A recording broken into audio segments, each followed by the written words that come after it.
বন্ধুরা, তোমরা যারা এসব একঘেয়েমি গল্প শুনতে শুনতে ক্লান্ত হয়েছ তাদের জন্য নিয়ে এসেছি একদম খোলামেলা অডিও গল্প। এসব অডিও গল্পের ওয়েবসাইটের লিংক কমেন্ট দেওয়া আছে, আর কিভাবে সাইটস থেকে গল্প শুনবে সেটা টিউটোরিয়াল দেওয়া হলো। সাইটে ঢোকার পরে এরকম বিজ্ঞাপন আসলে এখান থেকে কেটে দেবেন। যে গল্প শুনতে চান সেটাই ক্লিক করার পর যদি অন্য জায়গায় নিয়ে যায় তাহলে ব্যাক বাটন চাপ দিতে হবে, তারপর আবার গল্পের উপর ক্লিক করতে হবে, তারপর এই জায়গা থেকে প্লে বাটনে ক্লিক করতে হবে। প্লে বাটনে ক্লিক করার পর যদি আবার বিজ্ঞাপন আসে তাহলে বিজ্ঞাপন এখান থেকে কেটে দিতে হবে। আমার নাম আরশি, আমি ইতিহাস বিভাগের একজন আগ্রহী ছাত্রী। ইতিহাস সবসময় আমার খুব প্রিয় বিষয়। আমার সৎ ভাই সুমন ভাইজা বয়স 21, তার সঙ্গেও আমার একই কলেজে পড়াশোনা। আমি প্রথম বর্ষে আর ভাইয়া দ্বিতীয় বর্ষে। আমরা একসঙ্গে ইউনিভার্সিটিতে যাই প্রতিদিন সকালে। আমাদের বাবা, মানে আমি বলছি মা, যাকে বিয়ে করেছেন উনি এখন আমার বাবা, আমাদের যাতায়াতের সুবিধার জন্য একটি মোটরসাইকেল কিনে দিয়েছেন। ভাইজা চালা আর আমি তার পেছনে বসি। আমার নিজের বাবা মারা গেছেন অনেক আগে, তখন আমি খুব ছোট। মা পরে আবার বিয়ে করেন। নতুন পরিবারটা অনেক আন্তরিক। সুমন ভাইজা বরাবরই শান্ত, দায়িত্ববান আর আমার প্রতি ভীষণ যত্নশীল। আমাদের দৈনন্দিন জীবনটা ছিল বেশ গোছানো। সকাল 8টায় বাবা মা দুজনেই অফিসে যান, আর তারপর আমরা দুজন ভাইবোন বাড়িতে তৈরি হই ক্লাসে যাওয়ার জন্য। একটা মাত্র বাথরুম, তাই সাধারণত আমি আগে গোসল করি, তারপর ভাইজা। আমি একটু বেশি সময় নেই, কারণ মেয়ে হিসেবে একটু প্রস্তুতির বাড়তি সময় তো লাগেই। সেই রুটিন মাফিক জীবনের একদিন হঠাৎ একটা ছোট্ট ঘটনা ঘটে গেল, যেটা আমার মনকে একটু অস্থির করে দিয়েছিল। সেদিনও মা বাবা অফিসে গেলেন যথারীতি। আমি বস্তা শেষ করে বাথরুমে ঢুকে দরজা বন্ধ করলাম। এমন সময় হঠাৎ মনে হলো দরজার নিচে যেন একটা ছায়া দেখা যাচ্ছে। প্রথমে ভাবলাম হয়তো লাইটের প্রতিফলন বা চোখের ভুল, কিন্তু যখন মুখে ফেস ওয়াশ লাগাচ্ছিলাম তখন আবার ছায়াটা নড়ল। আমি এক মুহূর্ত চুপ করে দাঁড়িয়ে রইলাম। মনে হচ্ছিল কেউ যেন বাইরে দাঁড়িয়ে আছে, কিন্তু বাড়িতে তো তখন আমি আর ভাইজা ছাড়া আর কেউ ছিল না। মাথার ভেতরে অনেক চিন্তা ঘুরতে লাগল। হয়তো কিছুই না, হয়তো এটা নিছক কাকতালীয় কিছু। কিন্তু সেই মুহূর্তটা আমার মনে এক ধরনের আলোড়ন তৈরি করেছিল, যেটা সহজে ভুলে যাওয়া যায় না। এরপর গোসল শেষ করে বেরিয়ে এলাম, কিন্তু একটা অদ্ভুত অনুভূতি তখনও ভেতরে রয়ে গেল, সম্পর্কের গভীরতা বা জটিলতা। অনেক সময় এমন ছোট্ট ছোট্ট মুহূর্তেই জন্ম নেয়া, হয়তো সেটাও ছিল তেমনই কোনো শুরু। আমি চেষ্টা করছিলাম মনকে শান্ত রাখার, নিজেকে বোঝাচ্ছিলাম সব কিছুই হয়তো আমার ভুল দেখা, কিন্তু মনটা মানছিল না। আমি ধীরে ধীরে গোসল শেষ করে কাপড় পরে নিলাম। যখন ওড়নাটা তুলতে গেলাম তখন আবার দরজার নিচে একটা অস্পষ্ট নড়াচড়া দেখতে পেলাম। বুকের ভেতর যেন হালকা কাঁপন জাগল, মাথায় প্রশ্ন বিট করছিল, এই কিছুই ছায়া তবে কি? আমি আর দেরি না করে নিজের ঘরে চলে এলাম। প্রস্তুত হচ্ছিলাম ইউনিভার্সিটিতে যাওয়ার জন্য। কিছুক্ষণ পর ভাইরা ডাকল, চল, দেরি হয়ে যাচ্ছে। প্রতিদিনের মতোই আমরা বাড়ির দরজা বন্ধ করে বেরিয়ে পড়লাম।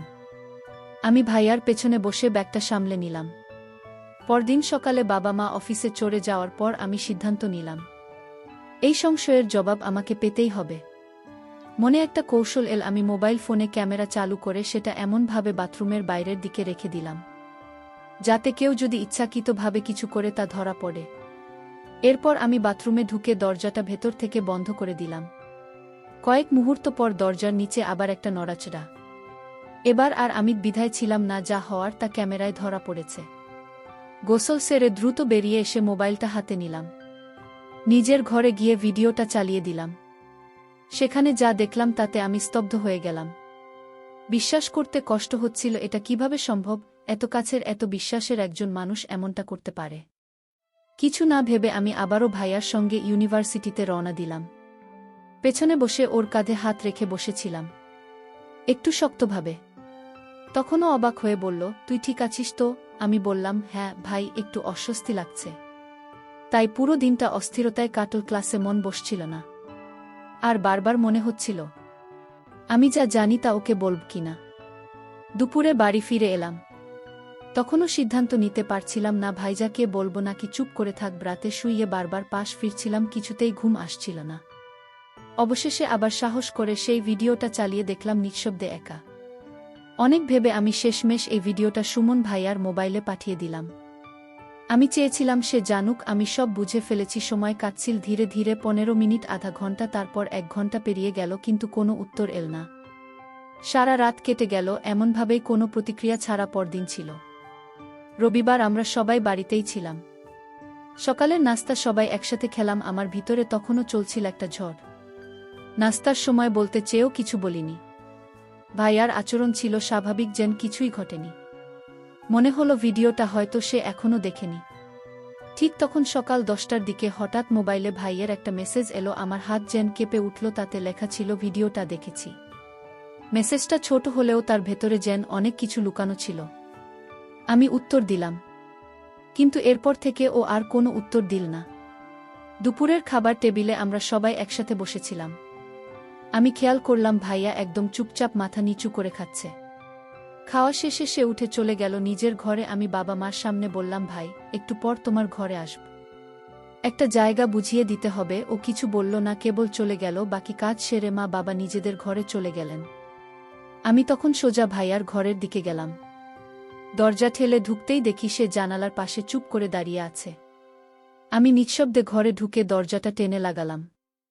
তারপর তার পাশে গিয়ে দাঁড়ালাম। ওর চোখে জল, মুখটা গম্ভীর। এতটুকু সময়েই বুঝতে পারছিলাম ওর ভিতরে অনেক কিছু জ্বলছে। ভাইজা আস্তে করে বলল, আমি সত্যিই দুঃখিত। ওর গলায় কাঁপুনি ছিল। আমি তার চোখের দিকে তাকিয়ে রইলাম, সে যেন আরও ভেঙে না পড়ে। তাই আমি একটা শান্ত অভিব্যক্তি নিয়ে আলতোভাবে তার কাঁধে হাত রাখলাম। আস্তে করে বললাম, এই বয়সে অনেক সময় অনেক কিছু ঘটে যায়। ফুলের মতো মনে হলেও তা নিয়ে নিজেকে শেষ করে দেওয়ার কিছু নেই। ভাইজা তখন বলল, কিন্তু আমরা তো ভাইবোন, এটা তো ঠিক না। আমি মৃদু হেসে বললাম, আমি জানি তুমি অনুতপ্ত, আমার কাছে সেটা বড় কথা। আমরা দুজনেই পরিণত দায়িত্ববান, তাই আমাদের যা কিছুই হোক সেটা যেন আমাদের সম্পর্কে অশ্রদ্ধা না আনে। আমার কথায় ভাইয়া খানিকটা স্বাভাবিক হলো। আমি বুঝতে পারছিলাম এই পরিস্থিতি একটা গুরুত্বপূর্ণ বাঘ, এটাকে কিভাবে সামলানো হবে সেটাই ভবিষ্যৎ ঠিক করে দেবে। আমি জানতাম ওর চোখে অপরাধবোধ রয়েছে, কিন্তু হয়তো আমি একটু বেশি কড়া কথা বলে ফেলেছি। ওর মুখের অভিব্যক্তি দেখে মনে হচ্ছিল খুব ভেঙে পড়েছে। তাই একটু হালকা হাওয়ায় ফেরানোর জন্য হেসে বললাম, এই যে এখন এত নীতির কথা মনে পড়ছে, সেদিন কিন্তু দরজার নিচের ছায়া নিয়ে তেমন চিন্তিত দেখায়নি। আমি কথাটা মজা করেই বলেছিলাম যেন পরিবেশটা আর ভারী না হয়। তারপর বললাম, তুমি সব সময় আমার পরিবারের একজন, সেটা কখনো পাল্টাবে না। এই বিষয়টা নিয়ে আর বেশি ভাবিও না। এরপর একটু মজা করে চোখ টিপে বললাম, কাল বিকেলে একটু সময় পেলে আমার সঙ্গে গল্প করো। খারাপ লাগছে সব ভেবে ও আমার দিকে চেয়ে রইল। কিছু বলল না, শুধু চুপচাপ তাকিয়ে রইল। সেদিন রাতের খাবারের টেবিলে ভাইজা হঠাৎ বলল, কাল ইউনিভার্সিটিতে একটা ছোটখাটো ইভেন্ট হচ্ছে, কিন্তু আমার ভাল লাগছে না যেতে। মা বললেন, তাহলে আর শিখেও যেতে হবে না। বাবা বললেন, তুমি খেলাধুলায় তো আগ্রহী ছিলে, এখন কি আর ইচ্ছা হয় না? ভাইজা মৃদু হাসল, আগে যেরকম ছিল এখন আর তেমন নেই। নতুন অনেকেই এসেছে, আমি বরং কালটা বাড়িতেই থাকতে চাই। আমি ভাইয়ার দিকে তাকিয়ে হালকা হাসলাম। পরদিন সকালে বাবা মা অফিসে বেরিয়ে গেলেন। আমি ধীরে ধীরে ভাইয়ার ঘরে গেলাম। সে তখন বিছানা আধা ঘুমে শুয়েছিল। বললাম, আজ তো ক্লাস নাই, সারাদিন কি করব? ও হেসে বলল, তুমি তো বলেছিলে একটু কথা বলতে চাও, তাই ভাবলাম সময়টা রাখাই যায়। আমি একটু হেসে বললাম, তুমি তো খুব সিরিয়াস হয়ে গেলে মনে হচ্ছে। ও কিছু না বলে চোখ মেলে আমার দিকে তাকাল, একটা মুচকি হাসি দিয়ে বলল, সব সময় না, আজ শুধু তোমার জন্য। আমরা কিছুক্ষণ গল্প করলাম, পুরনো কথা, ক্লাসের স্মৃতি, ছোট ছোট মজার ঘটনা। হঠাৎ আমি জিজ্ঞেস করলাম, তুমি কেন এমন ভাবে কথা বলো? মাঝে মাঝে মনে হয় আমাদের মধ্যে বন্ধুত্ব ছাড়িয়ে অন্য কিছু ভাবতে শুরু করছো। সে শান্তভাবে বলল, সব বন্ধুত্বের একটা গভীরতা থাকে, কখনো সেটা অনুভূতির থেকেও বেশি কিছু মনে হতে পারে। তবে সেটা মানে এই না যে সব সীমা পার হয়ে যেতে হবে। আমি কিছুক্ষণ চুপ করে রইলাম। ওর চোখে এক ধরনের সম্মান আর দ্বিধার মিশ্রণ ছিল। আমি আস্তে করে বললাম, সীমারেখা থাকা ভালো, কাছের মানুষদের প্রতি ভালো লাগা হতেই পারে, কিন্তু তা যেন এমন না হয় যাতে আমরা একে অপরের প্রতি শ্রদ্ধা হারিয়ে ফেলি। ও মাথা নেড়ে বলল, ঠিক বলেছ, আমি ভুল বোঝার জন্য দুঃখিত। তুমি চাইলে সব কিছু আগের মতোই থাকবে। আমি বললাম, এখনো সময় আছে, সব ঠিক করে নেওয়া যায়। সুমনের চোখে যেন এক গভীর নীরবতা, তার দৃষ্টিতে ছিল এমন এক অনুভব যা শব্দে বলা কঠিন। আর সে নিজের হাত দুটো মুঠো করে শক্ত করে ধরল, এক ধরনের সাহসিকতা নিজেকে বোঝাতে। তারপর সে ধীরে ধীরে বলল, আমি জানি না এটা ঠিক না ভুল, কিন্তু তোমার পাশে থাকলে মনে হয় আমি নিজের জায়গায় আছি। সবকিছু ঠিকঠাক। তার কণ্ঠে কাঁপুনি ছিল, শব্দগুলো যেন বুকের ভেতর থেকে ধাক্কা দিয়ে বেরিয়ে আসছিল। যদি তুমি মনে করো আমি ভুল করছো তাহলে আমি থেমে যাব, কিন্তু বলো না আমার অনুভূতিটা একেবারেই ভিত্তিহীন। সুমন কিছুক্ষণ চুপ করে রইল। তার মুখের অভিব্যক্তি থেকে বোঝা যাচ্ছিল সে দ্বিধার ভেতর আটকে আছে। তারপর ধীরে বলল, তুমি কি জানো তোমাকে নিয়ে আমি কত ভাবি? আমি সবসময় চাই তুমি হাসি খুশি থাকো, নিজের স্বপ্ন নিয়ে এগিয়ে যাও। কিন্তু কখনো ভাবিনি তুমি এমন কিছু বলবে যা আমাদের সম্পর্কের সীমা বদলে দেবে। আর সে জিজ্ঞেস করল, তবে কি তুমি ভাবো এই অনুভবটা ভুল? সুমন দীর্ঘশ্বাস ফেলে বলল, আমি জানি না ভুল কি ঠিক, শুধু জানি তুমি আমার জীবনের এমন একজন যাকে ছাড়া আমার গল্প সম্পূর্ণ মনে হয়। কিন্তু আমি ভয় পাই যদি এই পথটা আমাদের আগের সম্পর্কটাই কেড়ে নেয়। আর সীতার হাত ধরল, বলল, ভয় পেও না। আমাদের অনুভব যদি সত্যি হয় তাহলে সেটি আমাদের মধ্যে একটা মতন শক্তি এনে দেবে। আমি কথা দিচ্ছি তোমাকে কখনো কষ্ট দেব না। তুমি চাইলে এই অনুভূতিটা শুধু আমাদের মধ্যেই থাকুক, কারো জানার দরকার নেই। সুমন একটা মৃদু হাসি দিল, বলল, তুমি যদি এতটা গুরুত্ব দাও তবে আমিও আর পালাতে চাই না। তবে আমাদের বুঝে শুনে এগোতে হবে। তারা দুজন একে অপরের চোখে তাকিয়েছিল, কিছুক্ষণ শব্দহীন কিন্তু আবেগ ভরা। এরপর ধীরে ধীরে তারা একে অপরের দিকে এগিয়ে এল, যেন একটি নতুন অধ্যায়ের দরজায় দাঁড়িয়ে। সেই দিন থেকে তাদের সম্পর্কে রং বদলে গেল। আগে যা ছিল বন্ধুত্ব তা এখন হয়ে উঠল এক গভীর ভালোবাসার অনুভব। কিন্তু এই অনুভূতির স্বীকৃতি ছিল কেবল তাদের নিজেদের মধ্যেই, একটি নীরব সংরক্ষিত অধ্যায় যা বাইরের জগৎ জানে না। পরদিন সকালে আর সে কিছুটা চিন্তিত ছিল। সুমন বলল, কি হলো? চিন্তিত দেখাচ্ছে। আর সেই মাথা নিচু করে বলল, সবকিছু এত দ্রুত হয়ে গেল। আমি বুঝতে পারছি না সামনে কি হবে। আমাদের পথ সহজ হবে না। সমাজ, পরিবার সবাই প্রশ্ন তুলবে। সুমন মাথা নেড়ে বলল, হ্যাঁ ঠিক বলেছ। তাই এখন থেকে আমাদের প্রতিটি পদক্ষেপ সতর্ক হতে হবে। আমরা নিজেরাই নিজেদের বিশ্বাস করতে পারলেই বাকিদের মানানো সময়ের ব্যাপার। সুমন ধীরে ধীরে আশির দিকে এগিয়ে এসে বলল, যখন ভালোবাসা সত্যিকারের হয় এখন আমাদের কাউকে কিছু প্রমাণ করার দরকার পড়ে না। শুধু একে অপরের পাশে থাকাটাই সবকিছু।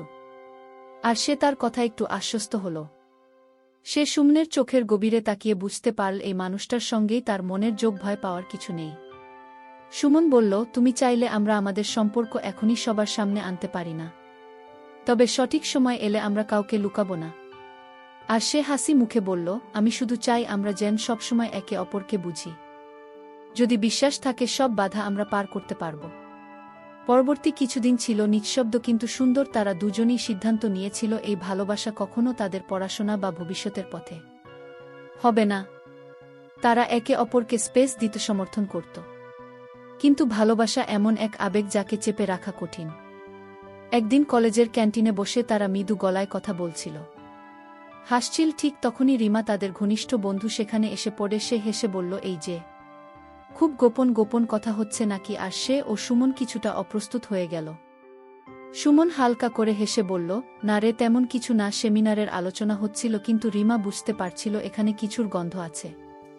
সেদিন সন্ধ্যায় সুমন একা ছিল বাসায়। হঠাৎ ফোন বেজে উঠল আরশি। তার গলা ছিল চিন্তার ছায়া। তুমি কি ছাদে আসতে পারবে?